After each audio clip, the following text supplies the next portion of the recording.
Hello everyone, and thank you so much for joining us to review our terrific product and project named TeamBeanBibs. My name is Marcello Esteves, and alongside my colleagues Michelle Ross, Wright, and Robert Younger, we are excited here to share this unique product for our CapstoneB class under the Executive MBA for Washington State University, and we hope you enjoy it. Mark is a 45-year-old married male residing in Mill Creek, Washington. He has been captivated with cycling since he was very young and has been cycling for the past 30 years. Mark enjoys riding his bike to work daily and mountain trail biking on the weekends with his friends. He belongs to a cycling club and is very active in the cycling community also.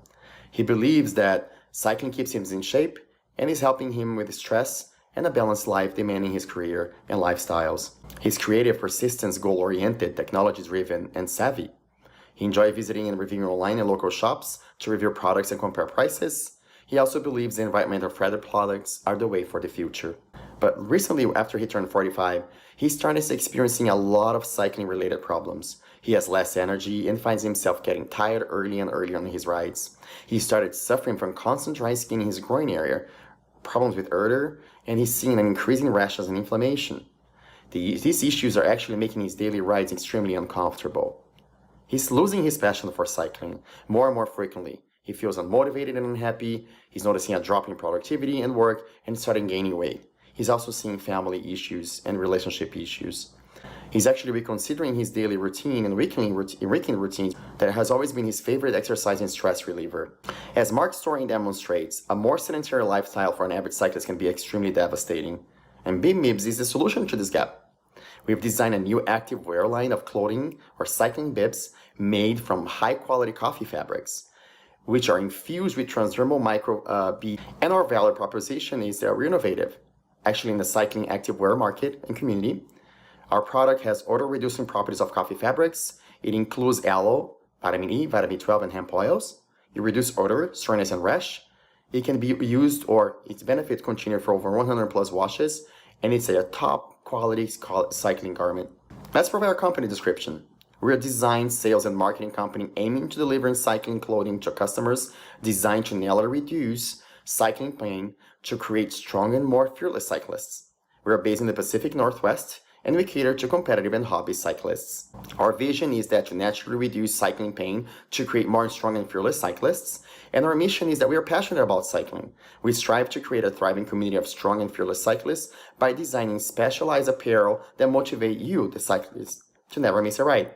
TeamBeanBibs will form in the Washington State as a corporation. Our legal considerations are that we actually have lawyers to assist with incorporation, contracting, and FDA compliance and purposes. We will utilize a pattern maker to draw up technical specifications, and we will also use a trade compliance and contractor to outline product and materials flow to ensure compliances within all countries of operations.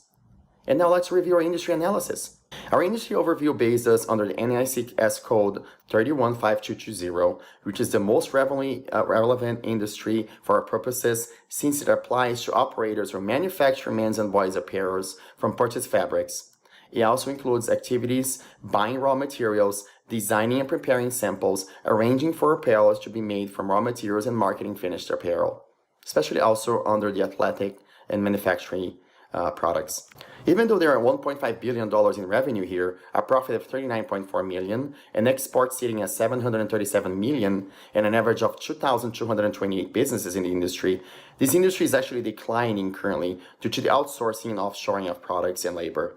Given the industry declining revenue forecast, we assess a number of key industry considerations here that serve as the basis for our strategy decisions related to strategy positioning, supply chain management, marketing, operations, risk analysis, and other key elements for our business plan. Our market niche confirmed that apparel is growing, and the number of cyclists in the US has also continued to grow with an average of 6%. This is actually due to the population are living healthier lifestyles and increasing participation in sports and fitness activities. It is projected to actually reach $231.7 billion by 2024. This is basically because the improvement and comfort of performance of technological innovation and products through the blending of different fabrics focused on wicking moisture and other fictional needs for athletes. And at the same time, it's projected to also grow 30% in the number of US cyclists within the US. This is just the benefits of cycling and support cycling infrastructure, which is growing, and also more activities to the cyclists. Now I'll pass over to Michelle, who will be addressing our target markets and some terrific additional research and information. Thanks, Michelle. Hi, everyone. I'm Michelle Ross. As Marcello indicated, the market for sports-inspired apparel is growing. Our startup target market is 6.6 million, or 1/10 of the 66 million U.S. cyclists. We developed our target customer model through our feasibility study, which indicated the majority of serious cyclists are male. 2/3 of those we surveyed have a postgraduate or doctoral degree. The majority earn over $100,000, and 3/4 are married. Our study also produced the following target customer profiles. Namely, they're long-distance cyclists who cycle several times a week. They value product function over making an environmental statement with their purchases. They purchase as many as 6 bibs per year and make new purchases based on the recommendation from local bike shops staff. Finally, we learned that the purchase of new performance sportswear is a tactile experience, and customers want to be able to touch and feel the bibs for comfort and fit before making a purchase decision. These purchase insights informed our distribution and marketing strategy that Rob will be introducing in a few minutes. We're launching BeanBibs in the Pacific Northwest and targeting this region for our initial product introduction. The Northwest is a great fit for BeanBibs because Portland and Seattle are highly ranked in the Best Bike Cities survey. Our BeanBibs brand resonates with the coffee culture in the region, and our distribution and marketing approach will require a hands-on approach so the Northwest makes sense since the majority of the team lives in this area. We've done research into our competitors to inform our value proposition, operations, distribution, and marketing strategies. The barriers to entry for cycling apparel wear are moderately low, so the market share is dispersed and highly competitive. There's no clear market leader. We completed a comprehensive competitor analysis. The direct competitors all sell cycling bibs. The indirect competitor, 512, sells volleyball shorts in the Seattle-Tacoma area that are made from similar coffee bean fabric. Their shorts don't contain any transdermal additives, but they do highlight the benefits from coffee bean fabric. They have a similar startup marketing approach as BeanBibs, so they provided great insights into how we could differentiate ourselves from the other global competitors. We compared BeanBibs to our competitors based on the criteria in the left column. Our assessment was informed by our feasibility study findings. When we compared BeanBibs to the competitors in our ability to meet our target market needs, we matched or beat every competitor across all criteria. Our competitive analysis demonstrates the global competition within the cycling apparel market.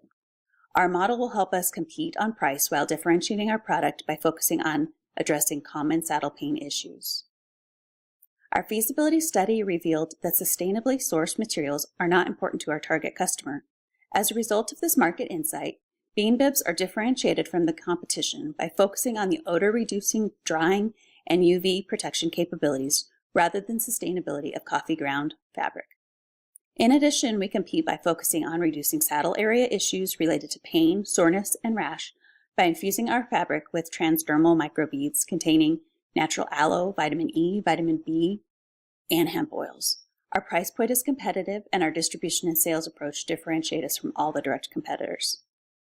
As Marcello outlined earlier, we assessed a number of key industry considerations. Those considerations and our feasibility study serve as the basis for BeanBib's strategic decisions related to strategic positioning, supply chain management, marketing, operations, risk analysis, and other key elements of our business plan. We completed a SWOT analysis of the BeanBib's internal strengths and weaknesses, as well as external opportunities and threats. The SWOT analysis, industry considerations, and target market needs informed our risk mitigation strategy. For each of the risks we identified, we developed an associated mitigation strategy. I'm now going to hand you over to Rob Younger to share our distribution, sales, and marketing strategies with you. Thanks, Michelle.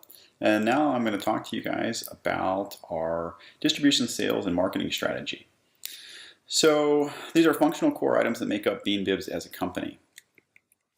And initially, to generate sales, we'll begin by using our own internal website and then initiating those sales directly in around month 10. We'll springboard into local bike shops before signing with regional distributors to reach nearly all of the Pacific Northwest local bike shops.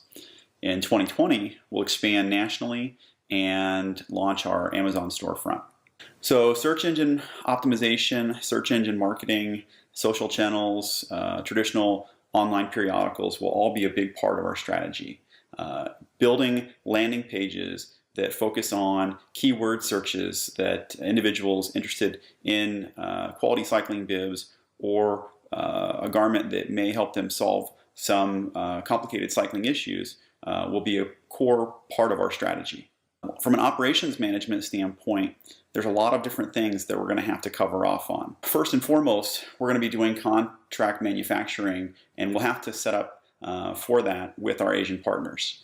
Initially, we will be strictly a sales and marketing organization, and we won't take on any of the work of actually manufacturing or even designing the BeanBibs product. So from a location and facility standpoint, initially we're going to use additional extra space that we have available here in our home. Around year 3, we plan to purchase land, and in year 4, we actually want to build warehouse space and an office facility, so that way we no longer have to pay rents for those items. From a labor standpoint, mostly everything will be contracted initially. Labor will be only the owners, and then later sales support, distribution management, warehouse and logistics management individuals will be brought in to assist with the venture. Designers will be contract, and we will purchase design packs and outsource manufacturing. Finished goods will all be freighted to the United States, and we'll work to do continuous design improvement and share that feedback with our contract designers. Sales and marketing, one of the things that we'll do will be to implement a CRM system on day 1, and we plan to use Salesforce.com in order to do that. So every individual who engages with us from prospect all the way through customer lifecycle and ongoing will have all contact interactions logged through Salesforce.com.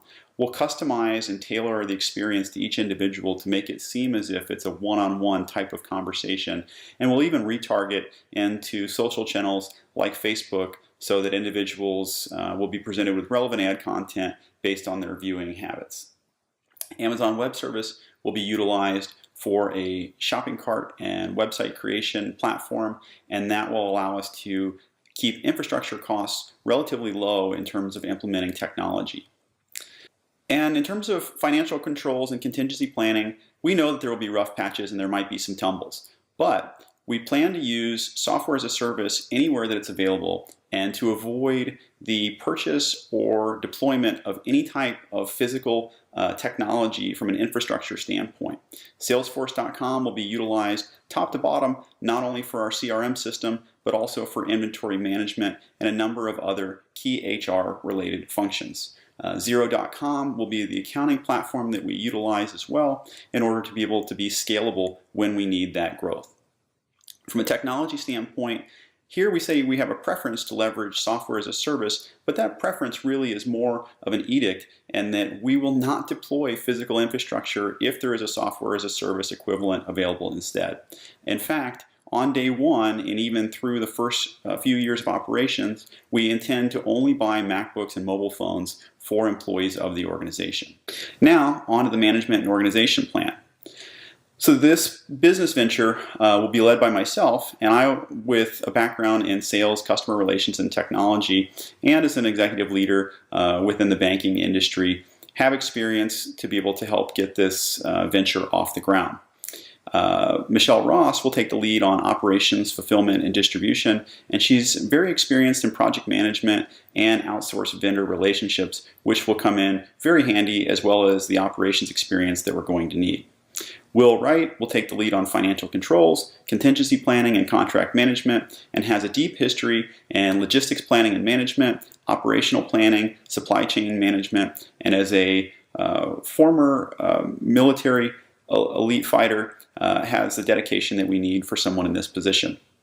And Marcello Esteves will lead research and marketing and has a great deal of experience in vendor relations, marketing, product research, and as account manager and marketing and operations specialist. So we'll be in good hands from an organizational structure, and all partners will be involved in all day-to-day activities from day 1. The CEO will coordinate weekly and monthly activities, and we will not have a board of directors immediately, but we will do quarterly business reviews and we'll manage by consensus management with majority opinion needed for operational decisions and unanimous opinion needed for strategic decisions. Our culture is one of embracing a team and celebrates individualism, and we want to be inclusive and have people obviously have an active lifestyle as a cycling community, and cycling will be a very centric part of that mission. From a social responsibility standpoint, we plan to manufacture with an emphasis on ethical production, fair trade practices, and fair labor practices. We're dedicated to sustainability. Obviously, using recycled coffee, byproduct in the fabric for the product is a big step towards that, and it's something that we're very serious about.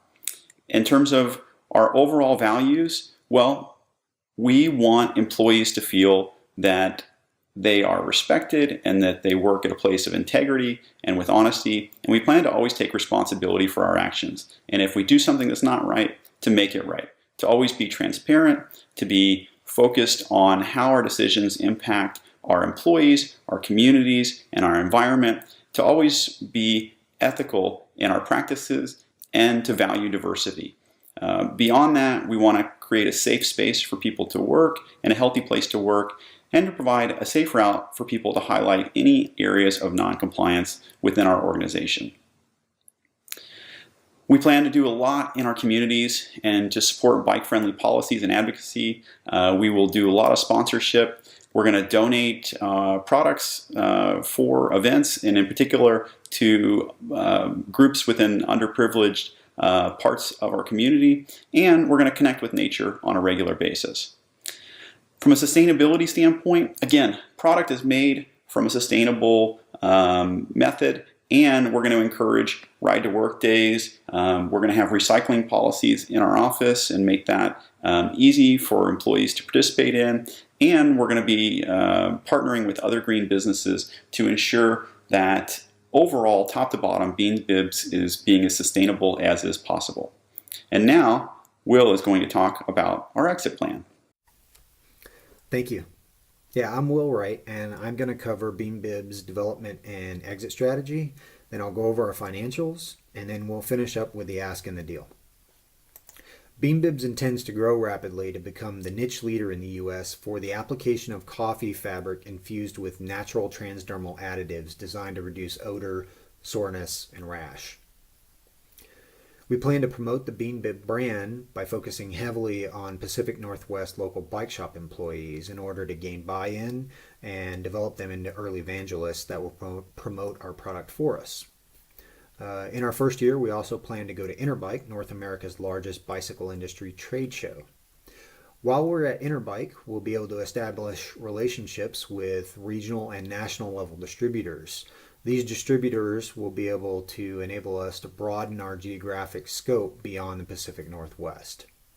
In years 3 and 4, you will see us begin our research and development phases, where in year 3 we'll focus on exploring product line and market expansion, and in year 4 we'll investigate potential for at least partially onshoring production so that we can begin custom orders. So here you see our first 5 years broken up into quarters on this timeline. It begins with our prototype and design approval, and then some lead time before we begin direct-to-consumer sales. Immediately after direct-to-consumer sales begin, we can begin local bike shop sales. Then in the fourth quarter of 19, in the first year, we'll go to Interbike, establish those distributor relationships, and begin distributor sales. So in the second quarter of 20, we'll migrate all of our direct-to-consumer sales over to an Amazon storefront, and all direct-to-consumer sales will be handled that way from then on out. Then our major focus will be on distributor sales and direct-to-consumer sales. In order to focus on distributor sales, we're going to have to cease local bike shop sales and take care of those local bike shops through the distributors. In year 3, you see some fairly aggressive expansion begin, project to purchase land and build facilities so that we can begin the R&D phases of our development. For exit strategy, by year 5, BeanBibs will have a proven revenue model and be poised for product expansion beyond cycling apparel. Therefore, our exit strategy will be to sell to a larger sports-inspired apparel manufacturer.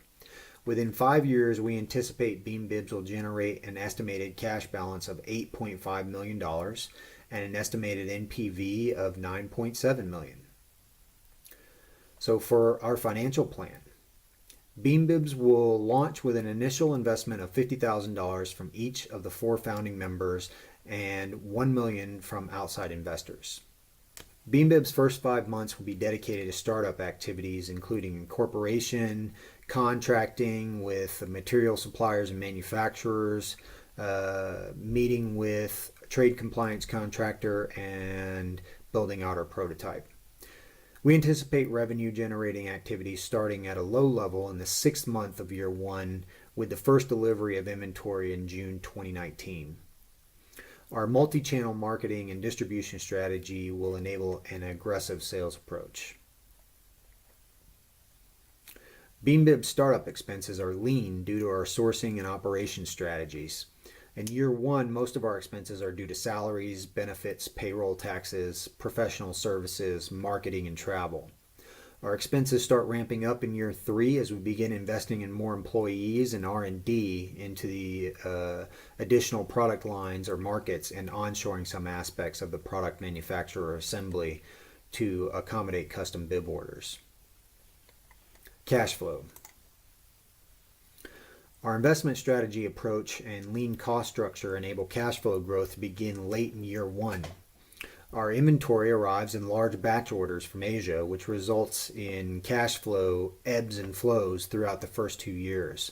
By year 3, however, our inventory and sales achieve greater balance, resulting in consistently positive net cash flow. So the ask and the deal. BeanBibs is seeking $1 million in initial funding in exchange for 15% of the company. The initial investment will be utilized to fund prototyping, inventory purchase, first-year operations, and marketing.